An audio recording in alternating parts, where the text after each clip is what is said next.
ರಾಯರಿದ್ದಾರೆ ಅನ್ನೋ ಒಂದು ನಂಬಿಕೆ ಜೀವನದಲ್ಲಿ ಹಣದ ದಾರಿಯನ್ನು ತೋರಿಸುತ್ತಾ ಅಂತೇಳಿ. ಖಂಡಿತವಾಗಿ ರಾಯರ ಬಗ್ಗೆ ಒಂದು ನಂಬಿಕೆನೇ ಇದೆ. ಈ ಸಮಯದ ಕಾಮಧೇನು, ಕಲ್ಪವೃಕ್ಷ, ಆ ಶ್ಲೋಕದಲ್ಲೇ ಅದು ಬಂದ್ಬಿಟ್ಟಿದೆ. ಹಾಗಾಗಿ ಖಂಡಿತ ಸರಿಯಾಗಿ ನಂಬಿ, ಆದರೂ ಕೂಡ ಪ್ರತ್ಯಕ್ಷವಾಗಿ ಪರೋಕ್ಷವಾಗಿ ಒಬ್ಬ ಒಂದು ಗುರು ಬಲ ಇದ್ರೆ ನೋಡಿ, ಒಂದು ತಪ್ಪು ಕಲ್ಪನೆ ಇದೆ, ಶುಕ್ರ ದಶೆ ಇರಬೇಕು ಅಂತಾರೆ. ಶುಕ್ರ ಯಾರು? ಅಸುರರ ಗುರು.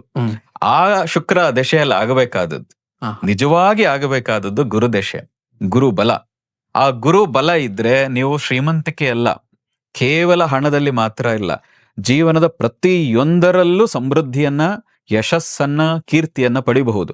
ಅದರಲ್ಲೂ ಕೂಡ ನೋಡಿ, ಎಲ್ರು ತನಗ್ ಮೋಕ್ಷ ಬೇಕು, ತಾನು ಏನನ್ನಾದ್ರೂ ಪಡಿಬೇಕು ಅಂತ. ಆದ್ರೆ ರಾಯರು ಅವರು ಅನುಭವಿಸಿದ, ಪೂರ್ವಾಶ್ರಮದಲ್ಲಿ ಅನುಭವಿಸಿದ ಕಷ್ಟಗಳ ಕಾರಣದಿಂದ ನಂತರವೂ ಎಷ್ಟೋ ಶತಮಾನಗಳ ಕಾಲ ಈ ಭೂಮಿ ಮೇಲಿದ್ದು ನಿಮ್ಮೆಲ್ಲರಿಗೂ ಮಾರ್ಗದರ್ಶನ ಮಾಡ್ತೀನಿ ಅನ್ನೋ ರೀತಿಯ ಒಂದು ಸಂಕಲ್ಪವನ್ನ ಮಾಡಿ ಬೃಂದಾವನಸ್ಥರಾದ್ರಲ್ಲ, ಅಂತವ್ರ ನಂಬಿದ್ರೆ ಖಂಡಿತವಾಗೂ ಶ್ರೀಮಂತರಾಗ್ತೀರಿ.